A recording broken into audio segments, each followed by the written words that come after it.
Hey guys, what's up? It's Travis from Snakeden Entertainment, Samara, and Endbringer. Uh, Here at one of my favorite places on the planet. Now, I'm here to say that this is something that I get to do this every now and again because both Endbringer and Samara have played here a handful of times.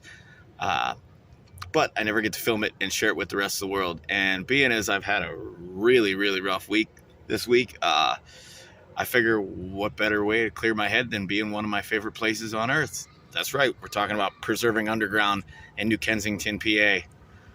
Walk with me, let's check it out.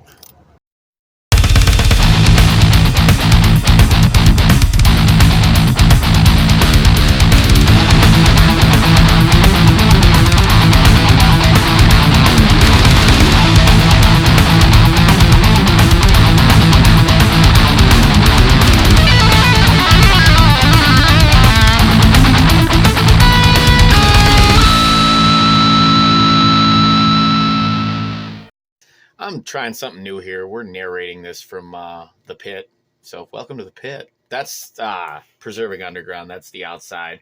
It's a old church that AJ purchased and slowly started converting it into what preserving underground as we know it is today.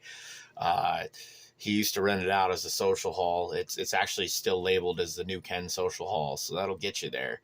And I love the old church architecture. I think it's super cool. And I grew up going to Catholic schools, so you just get used to that kind of stuff, and it's kind of nice not seeing that really cool architecture without spooky pictures of Jesus around. But here you come through the front door, and I didn't mean to disrespect anybody, but there's where they put up flyers. Well, let's see who's playing tonight. Oh, Samara, -13, Gira, Geary. I said it wrong again. I said it wrong like 3 times. And Fuzznot was also on that too.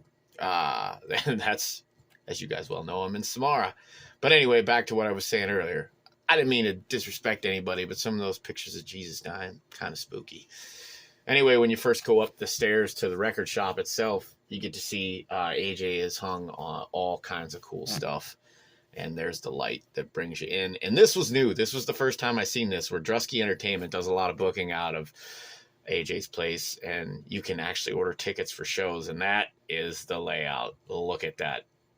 Literally thousands of CDs and records, and they're all organized by genre, organized very specifically. And to give you a little backstory, AJ Rossau is his name. I'm sorry, AJ, if I'm pronouncing your name wrong.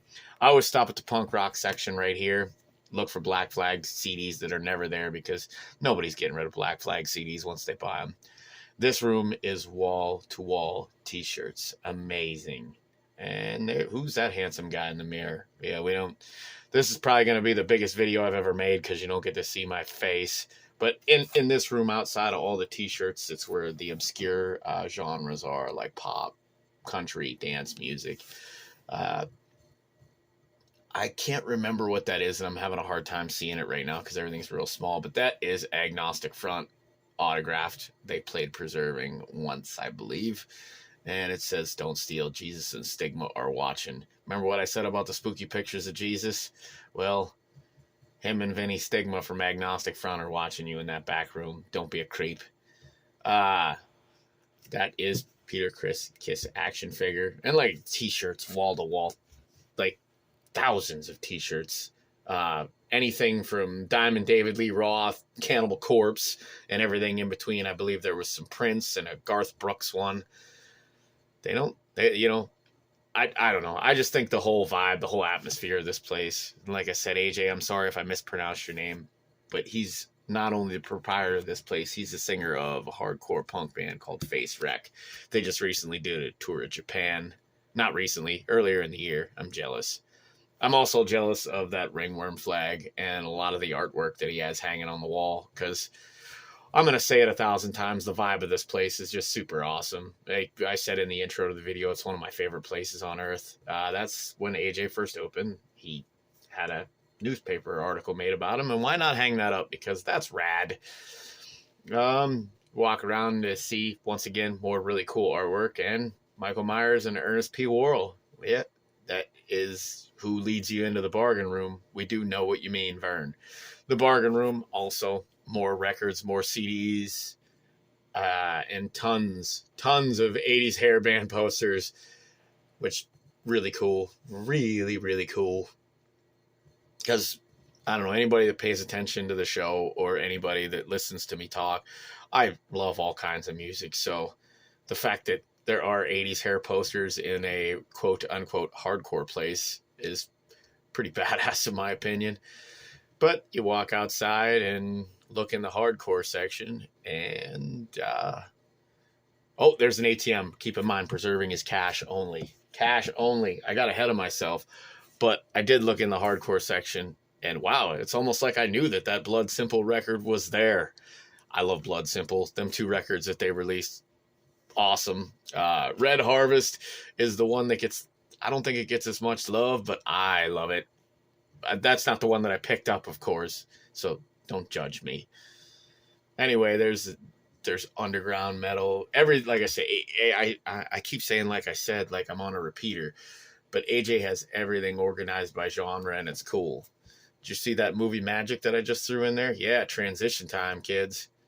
And I picked up, I have a soft spot for the new metal band, Scrape. And it's almost like I knew this was in the new metal section. If you look underneath the racks, that's where they keep the more obscure titles, bands that never got huge, or, you know, regional or local bands. And, you know, I don't understand why Scrape didn't get bigger than it did. Feel free to judge me. I liked that band a lot. And that's where you go to pay. Once again, cash only. On your way out, let's take a closer look at this ticket ordering kiosk, which I thought that was neat. That was the first time I'd ever seen that. A little bit more look at the artwork and the posters and stuff in the hallway going in.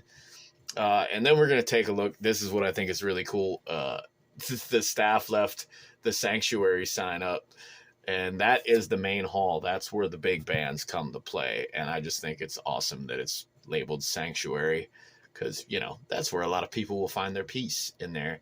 And you get a heck of a glare off because the doors are open. It's a nice day out, and I kept getting glare, so I tried to get a good view. I didn't want to bother any of the staff. Those guys are busy selling CDs and, you know, setting up for the show, so why be annoying? I kept to myself on this one and just kind of wandered around and filmed. That little pulpit is where you pay for your tickets or turn in your tickets when you come to a show. The guy there that works there, I can't remember his name off the top of my head, but he's super nice. This was the first performance hall. Before the chapel was open, this is where all the bands played. When I was in Endbringer, we got to play with DRI here. In Samara, I've gotten to play with Ringworm, Cyclone 9. And some of our other friends' bands, Negative 13. Like on this particular day, we got to play with Negative 13, Geary, and Fuzznot. Negative 13 are boys from the Pittsburgh area. Shout out to them. Boys and girl, just so we're not leaving anybody out. Love you guys. That's the ladies' restroom. We won't be going in there, but this is the Hardcore Museum. This is something that I think is really cool that AJ did. It's just all kinds of trinkets and treasures and records and stuff from New York City hardcore. You've seen a Sick of It All record. There's some Agnostic Front stuff in there. There's a Biohazard, and these posters that explain out the different eras of hardcore, like who was into what and what area and why they did it. It's I'm bringing it up again. The aesthetic is just really cool. And, you know, records and CDs from, I know there's a Zayo one in there. I was introduced to Zayo when I was still a high school punk. So we're talking 20, 25 years ago, really aging myself there. And just off to the right of all the glass cases were various autograph memorabilia. Like there's an autograph picture of Hoods in there. There's the Zayo one. There's stickers, and there's a couple of stickers. I'm going to get a look at it here in a second. Like I said, I'm jumping the gun. Believe it or not, I've seen this footage already. But you are going to see, this is Sick of It All, really cool. But Final Stand and how it ends. I know those guys. I don't care what you say. Even at your local venue, when you see like a band that you know sticker on the wall or on the bathroom, you do get a little excited. Well, another Final Stand sticker. It's almost like that guy might be friends with AJ or something. But you come over to the case, and this is cool. Say what you will about this band, but that case, those 2 guitars, and the autograph picture are from the guitar players in Code Orange, which they get put under a microscope. I enjoy their music. I don't know a lot about them. I'm still pretty fresh to them, which shame on me for not being more up on that, but I think that's cool. Those scissors came from a music video shoot from some hardcore band that escapes me at the moment right now, and once again, judge me. This we're going to call this Judge the Hell Out of Me. That's what this video is going to be called. Anyway, there's DVDs, and I highly recommend their hardcore documentaries. The Salad Days was really cool if you're into the DC hardcore. Bad Brains, early raw stuff that Rollins did. And there was one in there called Pennsylvania Hardcore, which a bunch of my friends are featured in there doing interviews. Oh, what do you know? Final Stand. That was an accident coming across those. Those are old flyers from shows that AJ had been to or he'd gotten copies of somehow or another. And there is a Samara one in there. It was from before I was in the band. And I couldn't find it. I flipped through, and here's some ticket stubs and some other stuff. Oh, I'm skipping over artwork, posters, and pictures, which the artwork and the aesthetic in this whole building is just, it's super cool. But now we're at the ticket stubs and other stuff. Like little 5x7. Back in the day, used to do stuff like that to get people to notice you. We go back out. That is the original main hall, which is the downstairs stage. Got to play on that a lot. They do serve food and alcohol here, but you got to be 21 to get alcohol. It is a vegan menu, and before you judge, I am not a vegan, and I love the deluxe burger that they sell there. It is an Impossible burger, and it is delicious.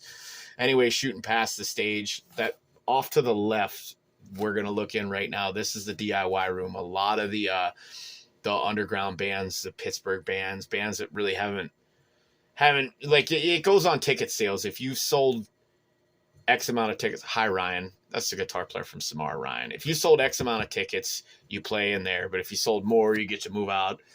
Regional bands play in the bigger halls, national bands. That was the doorway to get into the green room, but it was locked.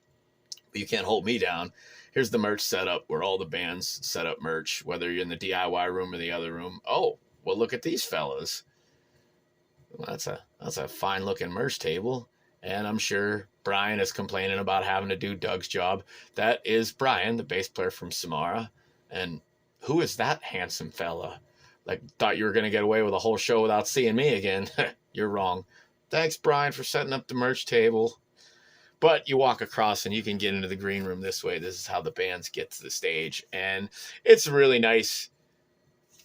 A little place where bands that are touring can go and relax. I don't hang out in there because when the touring bands come through, I always feel like a bother. I don't want to irritate them and be like, hey, guys. We've been told that we're allowed to be in there, but they've been in a van. That cabinet is legendary. Oh, well, there I am again. See, you can't get rid of me. That cabinet has stickers from all kinds of the underground bands that have played here. You'll see Brick by Brick ones. There was a Path to Flood one there. Shout out to my dude Randy. Anyway, back to not annoying them. They've been on the road all day. They just want to rest. They don't want to be bothered with some dude hanging out in there. I love the way AJ has this decorated too. You can't see because of the glare, but Samara was on that Ringworm show. That was a bucket list show that you can check off. Got to play with Ringworm. Yeah, I was in the band for that flyer, actually. Yeah, but yeah, just a really cool place. I like hanging out here. I like going there. I always buy records whenever I come through. I did get a chance to talk to AJ that night, and once again, just didn't want to bother him. The staff is all hands on deck when they're doing that stuff. I like to try to be cool, even at the risk of my own stuff. Thanks. As always, don't take my word for it. Check it out for yourself.